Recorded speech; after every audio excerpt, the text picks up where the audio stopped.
Well, hello everybody. Welcome back.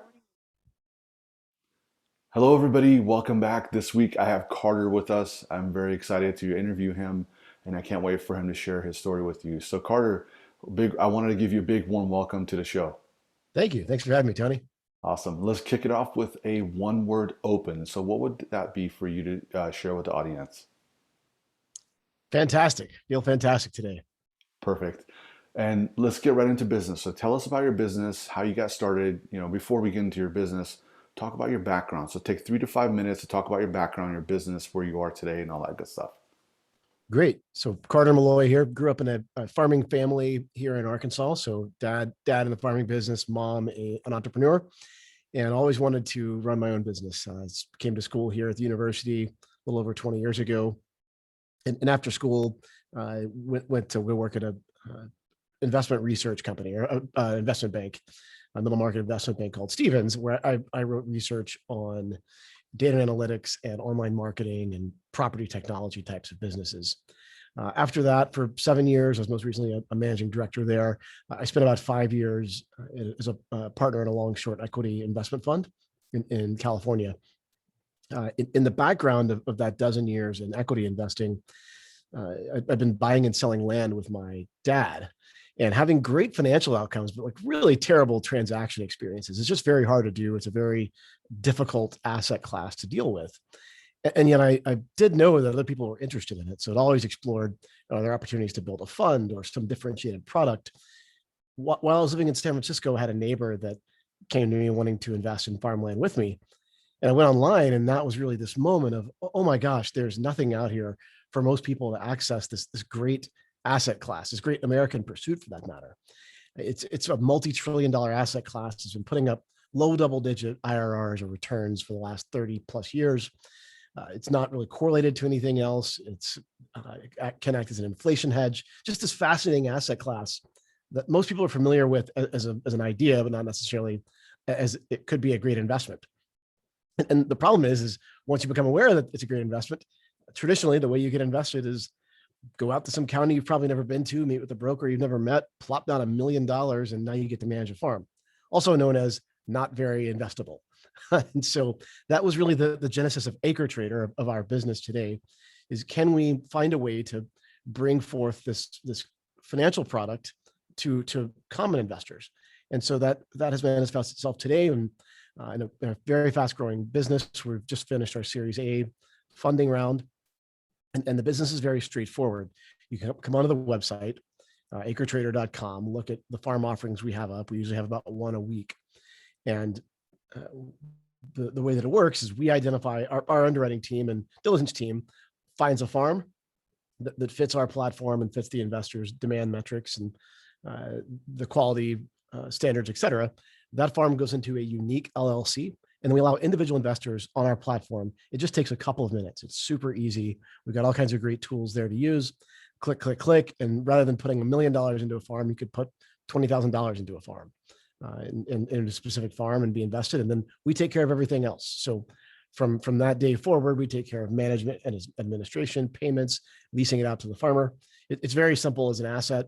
And for the investor to explain, there are two ways that people can make money investing in farmland. Number one, the farmer pays you rent. So it's very straightforward. It's just like owning a commercial building or an apartment. You rent the land to the farmer. And then number two is appreciation. Over time, land values have tended to compound at really attractive rates because we only have so much farmland. And actually that amount here in the US is shrinking every minute by about 3 acres. And yet we have more and more demand with more mouths to feed around the world. So pretty fascinating asset class, one that we at Acre Trader are really excited about bringing into market and allowing people to invest. That's really cool. I never, just when you think you've seen all the unique businesses, then you have a conversation like this, and you come across another awesome, cool, unique business. And what's fascinating, what you just said, was the 3 acres of land is, being taken from us every minute. You said, or Every minute. That's wow, correct. that's crazy. Let's move on to some wins. Can you share with our audience a recent win that you've experienced in business, and also what was your takeaway from that? The most recent win for me was probably last week, a validation of saying no. right? The most important thing that we do in business is saying no, whether that's to something that could be a distraction or to hiring somebody that's great on paper, but maybe not necessarily will be a great partner inside of your company. And in our case, we have to say no every day to potential investment offerings. And one of those that we really liked the farmer, we liked the soils, we liked the commodity type, liked everything about it, but ultimately discovered something in very late stage due diligence regarding the water, where everything on this farm is in California, and all the water situation for the farm was great on paper, and at initial due diligence, checked all the checklists. And at the end of the process, we were like, getting closer and closer. But this is why we do the hardcore diligence before putting anything on the site. Discovered something that we didn't like about the water, a potential hook in the water contracts and how they were written. And so we ultimately said no to the offering and did not put it up on the website. We discovered at the end of last week, you said the most recent win, discovered at the end of last week that the one tiny clause with this farm actually had an issue, and it was going to have more expensive water this year than anticipated due to the California drought. And so for us, it was a big win because yet again, we were validated, and that the best thing to do is to say no. If there's any real questions or doubts or problems, there are always more deals to work on. There are always more ways to solve problems, and saying no is really, really important. That's awesome, Carter. Let's talk about our failures. So let's talk about a recent failure. And before you share that with us, can you tell us, what failure means to you, first off, and then also a recent failure, and what was your takeaway from it? There are lots of failures. Very few failures are terminal or are fatal failures. So as a general statement, we actually celebrate failure here internally at AcreTrader. We ask everyone to highlight their failures and bring them up and discuss them openly with the rest of the team, because we can all learn from them. And so we generally do celebrate business failures. I think if you're not failing some in business, you're not trying hard enough. And so we really like to float those to the top. There are also personal failures and mental failures and traps that we can fall in. And that's probably my greatest recent failure is I let stress get to me last month. And May was a really difficult month for me. Everybody has stress at work. It's not very frequent to hear anyone that has a perfect job that doesn't stress them out. And in my case, I let it get into my head too much and was letting it keep me up at night. And so really spent the last week or so refocusing and trying to get that negative bug out of the back of my head to really focus more on the business and the positive things that are going on, because we have tremendous amounts of things to celebrate. And at the end of the day, again, everyone has stress. It's just learning how to deal with that and cope with that. Absolutely. Thank you for sharing that with us. Now, if you could go back in time and you're sitting in front of yourself, your 21-year-old self, what would you, if you had 30 seconds to give yourself one piece of advice? So, just like, I got 30 seconds, here's my advice to myself as 21 years old. What would you say? I was just a moment ago speaking about stress, which is your current state. You're worrying about being overly considerate of your current state of mind. Worry is a really stupid thing.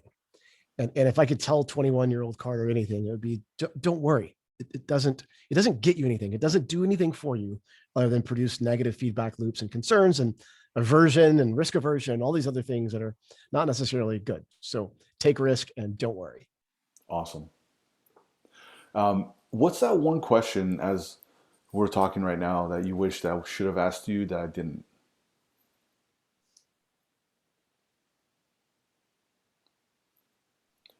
Or even, I'm trying to unpack personal versus business, right? There's so much about the business that yeah, I love discussing. Perhaps the question I like to hear is what sets your company apart, perfect. or what makes your business different. Hmm. And for us, it's very simple. It's people.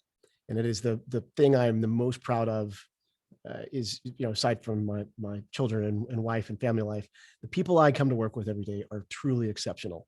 And that is the most amazing thing about our business. It's what differentiates us, is that we are incredibly, incredibly thorough with our hiring processes and with who ultimately joins the team. And as a result, have built just incredible talent density and a wonderful team that I get to call my partners and friends and sit next to every day. Awesome. Would you be able to speak to your culture? Tell us what makes it an amazing culture and what your culture is like day to day at a high level. Yeah, I think I could tell you what we screen for as we're looking to add people to the team that helps to give a little context to what our culture is like. So the table stakes are intelligence and grit, right? The person needs to be intelligent, but both IQ and EQ. And I think those are really important distinctions there. But it is really important the person has both and has grit. They're willing to put their shoulders into it and put their back into it and work hard and get the job done.